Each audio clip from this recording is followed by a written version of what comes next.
सो अब तक हमने इंटीग्रेशन में क्या सीखा, राइट? इंटीग्रेशन का डेफिनेशन सीखा हमने, इंटीग्रेशन का डेफिनेशन सीखा, एंड हमने सीखा प्रॉपर्टीज ऑफ इंटीग्रेशन सीखा हमने, एंड हमने बेसिक फार्मूला सीखे, right? Now we will start with the real integration.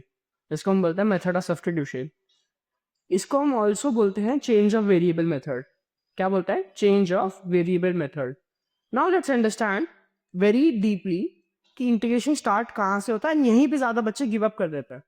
This is the chance of giving up, but you don't have to give up because you're learning by Abhishek, right? And I will teach you how to counter this topic very easily and very, with a good understanding.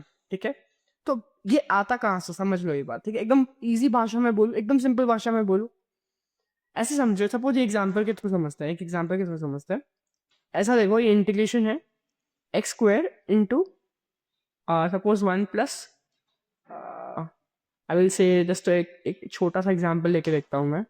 तो suppose 2x 1 + x² का whole cube dx।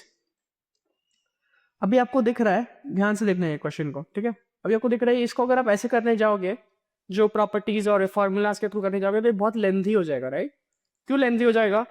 पहले आपको ये इसको खोलना पड़ेगा। इसको खोलोगे क्यूब के फार्मूला से, इसको खोलोगे, फिर 2x से मल्टीप्लाई करोगे, ये बहुत बड़ा इक्वेशन बनेगा dx, और इसको सॉल्व करना बहुत डिफिकल्ट हो जाएगा, राइट? बट हमको ऐसा नहीं करना, हमको लगाना दिमाग। तो मेथड ऑफ सब्स्टिट्यूशन क्या बोलता है, ध्यान से सुनना।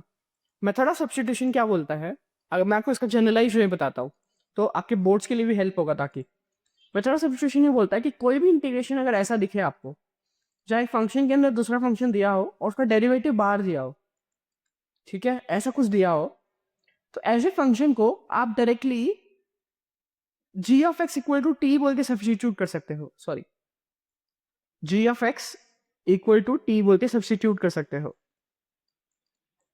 इससे क्या होगा, अभी आप ये इक्वेशन समझ लो, दिस इज योर इक्वेशन 1।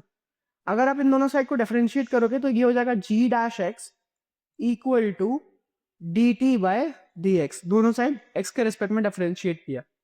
अब मुझे बताओ, ये dx को अगर मैं उस साइड लेके चले जाऊं, g' equal to into D X equal to D T.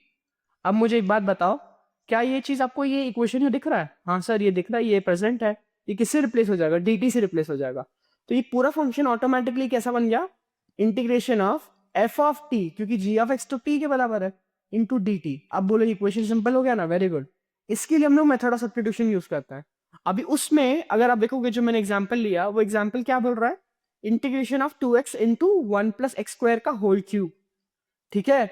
अब मुझे एक बात बताओ, 1 + x², यहाँ ध्यान से देखना, इसका डेरिवेटिव क्या 2x है?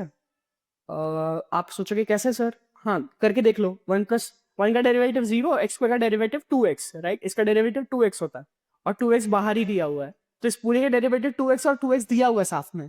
एग्जैक्टली ये बना अपना आइडियल केस। यहाँ पे आपको देन इंप्लीमेंट करना है, आपको बोलना है 1 + x² को बोल देना है ये हमारा t के बराबर होगा। जब अगर ये t के बराबर हो गया तो ऑटोमेटिकली ये जो, अगर आप इसको डिफरेंशिएट करोगे तो ये हो जाएगा 2x dt/dx। इसको बोर्ड्स में अच्छे से लिखना step by step, and then आपको 2x dx equal to dt बोल देना है, ठीक है? This will be your equation 1। अब जब ये इक्वेशन 1 बन गया, आपको इसको रिप्लेस कर देना है। अब मुझे बता दो 2x dx तो आपका था इक्वेशन में प्रेजेंट, उसको dt बना दो, और बाकी क्या था 1 + x², वो तो t के बराबर, तो t³ dt। आपको खाली इसको ही करना है। आप बताइए, इक्वेशन बहुत सिंपल हो गया ना? एग्जैक्टली। नॉट t³ पर डिफरेंशिएशन क्या होता है, इंटीग्रेशन क्या होता है? t⁴ upon 4 + c। Exactly, now here is the answer, and यही आंसर। आप t को सब्स्टिट्यूट कर दो। t का वैल्यू क्या था? 1 + x² to the power 4 by 4 + c। This would be your answer, ठीक है? That's it. इतना ही करना है आपको। कल मैं नेक्स्ट वीडियो में मैं ट्राई करूंगा आपको और कॉम्प्लेक्स क्वेश्चंस को सॉल्व करके दिखाने का, बट अभी के लिए I think I am clear on method of substitution. Thank you for being with me in this video. Like, share and subscribe. मिलता है नेक्स्ट वीडियो में with more complex question, and will see कि हम अपना understanding और कैसे develop कर सकते हैं। Thank you.